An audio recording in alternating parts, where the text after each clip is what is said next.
ಇನ್ನು ಕೊನೆ ಹಂತದಲ್ಲಿ ದಾವಣಗೆರೆ ದಕ್ಷಿಣ ಬಾಗಲಕೋಟೆ ಬೈ ಎಲೆಕ್ಷನ್ 6 ಗಂಟೆಗೆ ಉಪಚುನಾವಣೆಯ ಮತದಾನ ಎಂಡ್ ಆಗತ್ತೆ. ಮತಗಟ್ಟೆ ಆವರಣದಲ್ಲಿ ನಿಂತವರಿಗೆ ಮಾತ್ರ ವೋಟಿಂಗ್ಗೆ ಅವಕಾಶ.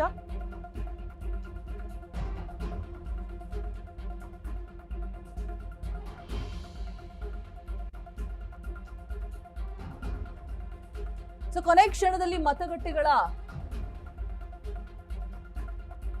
ನಿಯರ್ ಯಾರ್ಯಾರು ಇದಾರೋ ಅವ್ರಿಗಷ್ಟೇ ಅವಕಾಶ ಒಲ್ದು ಬರಲಿದೆ. ಸೊ ಇನ್ನ ಯಾರ್ಯಾರೆಲ್ಲ ಬರ್ತಾರೆ ಅವ್ರಿಗೆಲ್ಲ ಅವಕಾಶ ಇಲ್ಲ. ಮತಯಂತ್ರ ಸೇರ್ತಾ ಇದೆ. ಉಪಕಣದ ಅಭ್ಯರ್ಥಿಗಳ ಭವಿಷ್ಯ ಎರಡೂ ಕ್ಷೇತ್ರದಲ್ಲೂ ಕೂಡ ಬಹುತೇಕವಾಗಿ ಶಾಂತಿಯುತ ಮತದಾನ ನಡೆಯುವಂಥದ್ದು ನಡೆದಿದೆ ಈಗ ಆಲ್ರೆಡಿ.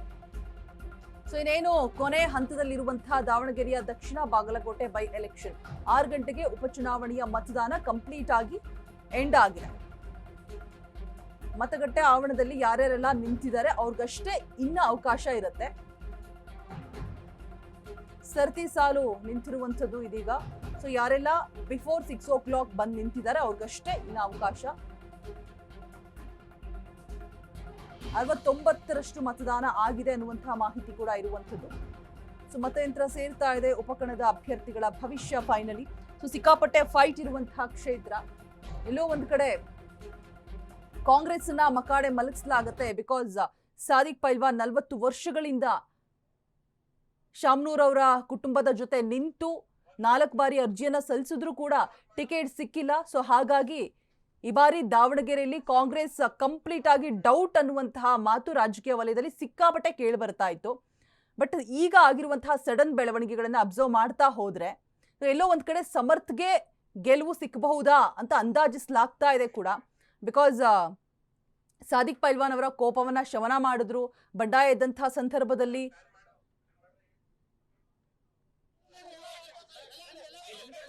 ಸೊ ಏನಾಗತ್ತೆ ಅನ್ನೋದು ಗೊತ್ತಿಲ್ಲ. ಬಟ್ ಸಿಕ್ಕಾಪಟ್ಟೆ ಫೈಟ್ ಅಂತೂ ಇದೆ.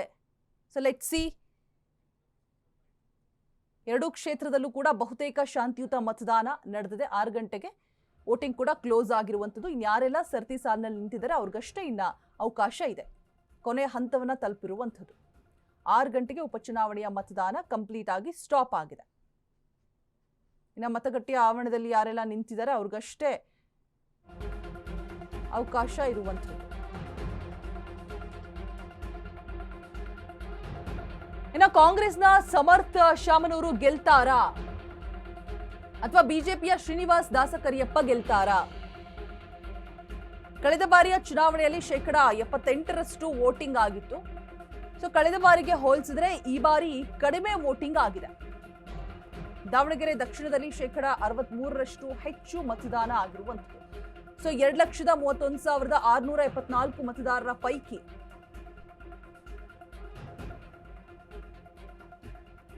ಮತದಾನ ಪ್ರಮಾಣ ಕೊನೆ ಹಂತದಲ್ಲಿ ಹೆಚ್ಚಾಗುವಂತಹ ಸಾಧ್ಯತೆಗಳು ಕೂಡ ಇದೆ ಅಂತ ಹೇಳಲಾಗ್ತಾ ಇದೆ. ಕಡಿಮೆ ವೋಟಿಂಗ್ ಯಾರಿಗೆ ಅನುಕೂಲ ಅನ್ನುವಂತಹ ಚರ್ಚೆ ಕೂಡ ಮತ್ತೊಂದು ಕಡೆ ಆಗ್ತಾ ಇದೆ. ಇನ್ನು ಯಾವ ವರ್ಷ ಮತದಾನದಿಂದ ದೂರ ಉಳಿದಿದೆ ಎಂಬ ಲೆಕ್ಕಾಚಾರ ಕೂಡ ಮತ್ತೊಂದು ಕಡೆ ಆಗ್ತಾ ಇರುವಂಥದ್ದು. ಸೊ ಮೇ 4ಕ್ಕೆ ಪ್ರಕಟವಾಗಲಿದೆ ಉಪಚುನಾವಣೆಯ ಫಲಿತಾಂಶ. ಎಲ್ಲರ ಚಿತ್ತ ಕೂಡ ಮೇ 4ರತ್ತ ಇರುವಂಥದ್ದು. ದಾವಣಗೆರೆ ದಕ್ಷಿಣ ಉಪಕಣದಲ್ಲಿ ಗೆಲ್ಲೋದ್ಯಾರು? ಸಿಕ್ಕಾಪಟ್ಟೆ ಫೈಟ್ ಇರುವಂತಹ ಕ್ಷೇತ್ರ, ಸಿಕ್ಕಾಪಟ್ಟೆ ಕುತೂಹಲ ಇರುವಂತಹ ಕ್ಷೇತ್ರ.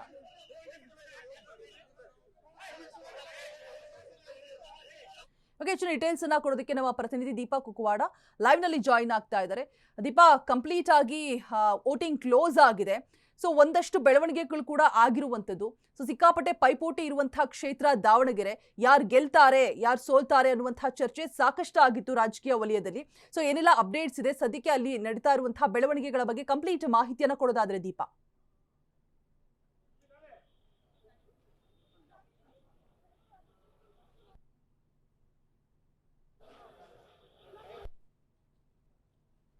ಯಾರು ನಿಂತಿದ್ರು ಅವರಿಗೆ ಮಾತ್ರ ಅವಕಾಶವನ್ನ ಕೊಡಲಾಗಿದೆ. ನಾನಿದೀಗ ಗಂಟೆಗೆ ಗೇಟ್ ಅನ್ನ ಕ್ಲೋಸ್ ಮಾಡಲಾಗಿದೆ. ಸರದಿ ಸಾಲಿನಲ್ಲಿ ಯಾರು ನಿಂತಿದ್ರು ಅವರಿಗೆ ಮಾತ್ರ ಅವಕಾಶವನ್ನ ಕೊಡಲಾಗಿದೆ. ನಾನಿದೀಗ ಮತಗಟ್ಟೆಯಲ್ಲೇ ಇರುವಂತದ್ದು. ಈ ಒಂದು ಭಾಷಾನಗರ ಜೊತೆಗೆ ಆ ಭಾಗದಲ್ಲಿರುವಂತಹ ಮತಗಟ್ಟೆ ಇದಾಗಿರುವಂತದ್ದು. ಪ್ರಮುಖವಾಗಿ 6 ಗಂಟೆಗೆ ಇದನ್ನ ಕ್ಲೋಸ್ ಮಾಡಬೇಕು ಅನ್ನುವಂತಹದ್ದು ಚುನಾವಣಾ ಆಯೋಗ ಏನು ಸೂಚನೆಯನ್ನ ಕೊಟ್ಟಿತ್ತು, ಅದರಂತೆ 6 ಗಂಟೆಗೆ ಗೇಟ್ ಅನ್ನ ಕ್ಲೋಸ್ ಮಾಡಲಾಗಿದೆ. ಪ್ರಮುಖವಾಗಿ ಸರದಿ ಸಾಲಿನಲ್ಲಿ ಕೊನೆ ಹಂತದಲ್ಲಿ ಓಡಿ ಬಂದು ಮತ ಹಾಕುವವರ ಸಂಖ್ಯೆ ಹೆಚ್ಚಾಗಿತ್ತು. ಸರದಿ ಸಾಲಿನಲ್ಲಿ ಯಾರು ನಿಂತಿದ್ದಾರೆ ಅವರಿಗೆ ಮಾತ್ರ ಈ ಒಂದು ಅವಕಾಶವನ್ನ, ಅಂದ್ರೆ ಮತವನ್ನ ಹಾಕೋದಕ್ಕೆ ಅವಕಾಶವನ್ನ ನೀಡಲಾಗಿದೆ. ಆದರೆ ಹೊರಗಡೆ ಯಾರು ಕೊನೆ ಕ್ಷಣದಲ್ಲಿ 6 ಗಂಟೆ 1 ನಿಮಿಷಕ್ಕೆ ಬಂದರೂ ಕೂಡ ಅವ್ರು ಯಾರನ್ನು ಕೂಡ ಒಳಗೆ ಬಿಡದ ರೀತಿಯಲ್ಲಿ ಪೊಲೀಸ್ ಸಿಬ್ಬಂದಿ ಎಲ್ಲರನ್ನೂ ಕೂಡ ಗೇಟ್ ಹೊರಗಡೆನೆ ಹಾಕಿರುವಂತದ್ದು. ಅದಕ್ಕೂ ಚೂರು ಒಂದಿಷ್ಟು ಮಾತುಕತೆ ಆಯ್ತು. ಅಂದ್ರೆ 6 ಗಂಟೆ 1 ನಿಮಿಷ ಆಗಿದೆ, ಬಿಡಿ ಒಳಗಡೆ ಅನ್ನುವಂಥದ್ದು. ಆದ್ರೆ ಯಾವುದೇ ಕಾರಣಕ್ಕೂ ಚುನಾವಣಾ ಆಯೋಗದ ಸೂಚನೆಯಂತೆ ಯಾರನ್ನೂ ಕೂಡ ಒಳಗೆ ಬಿಟ್ಟಿಲ್ಲ. ಸಹಜವಾಗಿ ಮಧ್ಯಾಹ್ನ 2-3 ಗಂಟೆ ಸುಮಾರಲ್ಲಿ ಮತದಾನದ ಪ್ರಕ್ರಿಯೆ ಕಡಿಮೆ ಆಯಿತು. ಆದರೆ ಕೊನೆ ಹಂತದಲ್ಲಿ ಹೆಚ್ಚಾಗಿರುವಂಥದ್ದು 5 ಗಂಟೆಯ ಒಂದಿಷ್ಟು ಈ ಒಂದು ಮತ ಹಾಕಿರುವಂಥವರ ಒಂದಿಷ್ಟು ಇದನ್ನು ನೋಡೋದಾದರೆ 63%, ಅಂದರೆ ಶೇಕಡಾವಾರು 63%ನಷ್ಟು ಮತ ಹಾಕಿರುವಂಥದ್ದು. 1 ಲಕ್ಷಕ್ಕೂ ಅಧಿಕ ಮತದಾರರು ಮತವನ್ನು ಈ ಒಂದು ಮತ ಎಣಿಕೆ ಕೇಂದ್ರಕ್ಕೆ ಬಂದು ಅಲ್ಲಿ ಮತವನ್ನು ಹಾಕುವಂತಹ ಕೆಲಸವನ್ನು ಮಾಡಿದ್ದಾರೆ. ಪ್ರಮುಖವಾಗಿ ಸಹಜವಾಗಿ ಇಬ್ಬರಿಗೂ ಕೂಡ ನೇರ ಒಂದು ಕದನ ಇದೆ ಅನ್ನುವಂಥದ್ದು, ಅಂದರೆ ಫೈಟ್ ಇದೆ ಅನ್ನುವಂಥ ಮಾಹಿತಿಗಳು ಕೂಡ ಇದೆ. ಯಾಕಂದರೆ ಸಹಜವಾಗಿ ಅಲ್ಪಸಂಖ್ಯಾತ ಸಮುದಾಯಕ್ಕೆ ಟಿಕೆಟ್ ಕೊಡಲಿಲ್ಲ ಅನ್ನುವಂತಹ ಸಿಟ್ಟು ಒಂದು ಕಡೆ ಆದರೆ, ಅನೇಕರು ಅಂದರೆ ಸುಮಾರು 15ಕ್ಕೂ ಹೆಚ್ಚು ಜನ ಅಲ್ಪಸಂಖ್ಯಾತ ಏನು ಕ್ಯಾಂಡಿಡೇಟ್ಗಳು ನಾಮಪತ್ರವನ್ನು ಸಲ್ಲಿಕೆ ಮಾಡಿದ್ರು, ಎಲ್ಲರೂ ಕೂಡ ಕಣದಲ್ಲಿದ್ದಾರೆ ಒಂದಿಷ್ಟು ಜನನ ಹೊರತುಪಡಿಸಿ. ಇದರ ಜೊತೆಗೆ ಈ ಭಾಗದಲ್ಲಿ ಒಂದಿಷ್ಟು ಸಮಸ್ಯೆ ಆಗಬಹುದು ಅನ್ನುವಂತಹ ನಿಟ್ಟಿನಲ್ಲೂ ಕೂಡ ಪೊಲೀಸ್ ಬಂದೋಬಸ್ತನ್ನು ಹೆಚ್ಚು ಮಾಡಲಾಗಿದೆ. ಏನು ಪೊಲೀಸರನ್ನು ಹೆಚ್ಚು ಹಾಕಿ ಯಾವುದೇ ಕಾರಣಕ್ಕೂ ಅಹಿತಕರ ಘಟನೆಗಳು ನಡೆಯದಂತೆ ಇಲ್ಲಿ ಒಂದಿಷ್ಟು ಬಂದೋಬಸ್ತನ್ನು ಹೆಚ್ಚು ಮಾಡಿರುವಂತಹದ್ದು. ಇದರ ಜೊತೆಗೆ ಹಿಂದೆ ಅಂದರೆ 2023ರಲ್ಲಿ ಇದೇ ಭಾಗದಲ್ಲಿ ಒಂದಿಷ್ಟು ಘಟನೆಗಳು ನಡೆದಿತ್ತು, ಅಂದರೆ ಅಹಿತಕರ ಘಟನೆಗಳು ನಡೆದಿತ್ತು ಅನ್ನುವಂತಹದ್ದು. ಸಹಜವಾಗಿ ಮಧ್ಯಾಹ್ನವೂ ಕೂಡ ಕಾಂಗ್ರೆಸ್ ವರ್ಸಸ್ SDPI ಅನ್ನುವಂತಹದ್ದಿತ್ತು.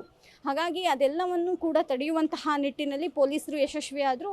ಕೊನೆ ಕ್ಷಣದಲ್ಲಿ ಯಾವುದೇ ರೀತಿಯಾಗಿ ಅಹಿತಕರ ಘಟನೆ ನಡೀಬಾರ್ದು ಅನ್ನುವಂಥ ನಿಟ್ಟಿನಲ್ಲಿ ಕಂಪ್ಲೀಟ್ ಆಗಿ 2 ಕಡೆ ಬ್ಯಾರಿಗೇಟ್ಗಳನ್ನು ಹಾಕಿ ಎಲ್ಲರನ್ನೂ ಕೂಡ ಅಲ್ಲಿಯೇ ಇರಿಸುವಂತಹ ಕೆಲಸವನ್ನು ಪೊಲೀಸ್ ಸಿಬ್ಬಂದಿ ಮಾಡಿದ್ದಾರೆ. ಒಂದು ಹಂತಕ್ಕೆ ಅದು ಯಶಸ್ವಿ ಕೂಡ ಆಗಿದೆ. ಯಾಕಂದರೆ ಈ ಇರುವಂತಹ ಭಾಗ ಅಂದರೆ ಈ ಒಂದು ಏರಿಯಾ ಏನಿದೆ, ಆ ಏರಿಯಾದಲ್ಲಿ ಹಿಂದೆಯೂ ಕೂಡ ಇದೇ ರೀತಿ ಆಗಿತ್ತು ಅನ್ನುವಂತಹ ನಿಟ್ಟಿನಲ್ಲಿ, ಭಾಷಾನಗರ ಅನ್ನುವಂತಹ ನಿಟ್ಟಿನಲ್ಲಿ ಈ ಘಟನೆ ಆಗಿತ್ತು. ಹಾಗಾಗಿ ಪೊಲೀಸರ ಜೊತೆಗೂ ಕೂಡ ಒಂದಿಷ್ಟು ವಾಗ್ಯುದ್ಧಗಳು ನಡೀತಾ ಇದೆ. ನಮ್ಮನ್ನು ಕೊನೆ ಕ್ಷಣದಲ್ಲಿ ಒಳಗಡೆ ಬಿಡಲಿಲ್ಲ. ಸಾಕಷ್ಟು ಜನ ಮತದಾರರಿದ್ದರು, ಆದರೆ ಅವ್ರು ಯಾರನ್ನೂ ಕೂಡ ಒಳಗಡೆ ಬಿಡಲಿಲ್ಲ ಅನ್ನುವಂತಹ ನಿಟ್ಟಿನಲ್ಲೂ ಕೂಡ ಒಂದಿಷ್ಟು ವಾಗ್ಯುದ್ಧಗಳು ಶುರುವಾಗಿದೆ. ಹಾಗಾಗಿಯೇ ಮತಗಟ್ಟೆಯ ಸುಮಾರು 100 ಮೀಟರ್ ಆಚೆ 100 ಮೀಟರ್ ಈಚೆ 2 ಕಡೆಗೂ ಬ್ಯಾರಿಗೇಟ್ಗಳನ್ನು ಹಾಕಿ ಒಂದು ಬಂದೋಬಸ್ತನ್ನು ಮಾಡಲಾಗಿದೆ. ಯಾರೂ ಕೂಡ ಒಳಗಡೆ ಬರಬಾರ್ದು ಅನ್ನುವಂಥ ನಿಟ್ಟಿನಲ್ಲೂ ಕೂಡ ಈ ವ್ಯವಸ್ಥೆ ಮಾಡಲಾಗಿದೆ. ಜೊತೆಗೆ ಕೇಂದ್ರದ ಏನು ಪಡೆ ಇದೆ, ಆ ಪಡೆಯನ್ನು ಕೂಡ ಹೆಚ್ಚಿಸಲಾಗಿದೆ. ಜೊತೆಗೆ ಡ್ರೋನ್ನ ಮೂಲಕ ಯಾರು ಒಂದಿಷ್ಟು ಅಹಿತಕರ ಘಟನೆಗೆ ಸಹಕಾರ ಮಾಡ್ತಾರೆ ಅನ್ನುವಂಥವ್ರನ್ನ ಕಂಡುಹಿಡಿಬೇಕು ಅನ್ನುವಂಥ ನಿಟ್ಟಿನಲ್ಲೂ ಕೂಡ ಡ್ರೋನ್ನ ಮೂಲಕ ಅವರನ್ನು ಕಂಡುಹಿಡಿಯೋದಕ್ಕೆ ಇಲ್ಲಿ ವ್ಯವಸ್ಥೆಗಳನ್ನು ಮಾಡಲಾಗಿರುವಂಥದ್ದು. ಒಂದು ಹಂತಕ್ಕೆ ಇಲ್ಲಿ ದೊಡ್ಡ ಮಟ್ಟಿನ ಒಂದಿಷ್ಟು ಗದ್ದಲ ಆಗುತ್ತೆ ಅನ್ನುವಂಥದ್ದು ಎಕ್ಸ್ಪೆಕ್ಟ್ ಮಾಡಲಾಗಿತ್ತು, ಆದರೆ ಅದು ಯಾವುದು ಕೂಡ ನಡೀಲಿಲ್ಲ. ಉಳಿದಂತೆ ಇಬ್ಬರು ಘಟಾನುಘಟಿ ಅಭ್ಯರ್ಥಿಗಳೇನಿದ್ರು ಆ ಅಭ್ಯರ್ಥಿಗಳ ಭವಿಷ್ಯ ಇದೀಗ ಮತಪೆಟ್ಟಿಗೆಗೆ ಸೇರ್ಪಡೆ ಆಗಿರುವಂತದ್ದು. 4ನೇ ತಾರೀಕು ಅಂದ್ರೆ ಮೇ 4ರಂದು ಫಲಿತಾಂಶ ಹೊರಬೀಳಲಿದೆ. ತೀರಾ ಮಟ್ಟಿನ ಜಿದ್ದಾಜಿದ್ದಿಗೆ ಕಾರಣ ಆಗಿದ್ದಂತಹ ಎಲ್ಲವೂ ಕೂಡ ಆ ಮತಪೆಟ್ಟಿಗೆಯಲ್ಲಿ ಸೇರ್ಪಡೆ ಆಗಿದೆ. ಹಾಗಾಗಿ 4ರಂದು ಏನಾಗುತ್ತೆ ಅನ್ನುವಂಥದ್ದನ್ನ ಕಾದ್ ನೋಡ್ಬೇಕಾಗತ್ತೆ. ರೋಜಾ, ಥ್ಯಾಂಕ್ ಯು ದೀಪಾ ತಮ್ಮೆಲ್ಲ ಮಾಹಿತಿಗಾಗಿ.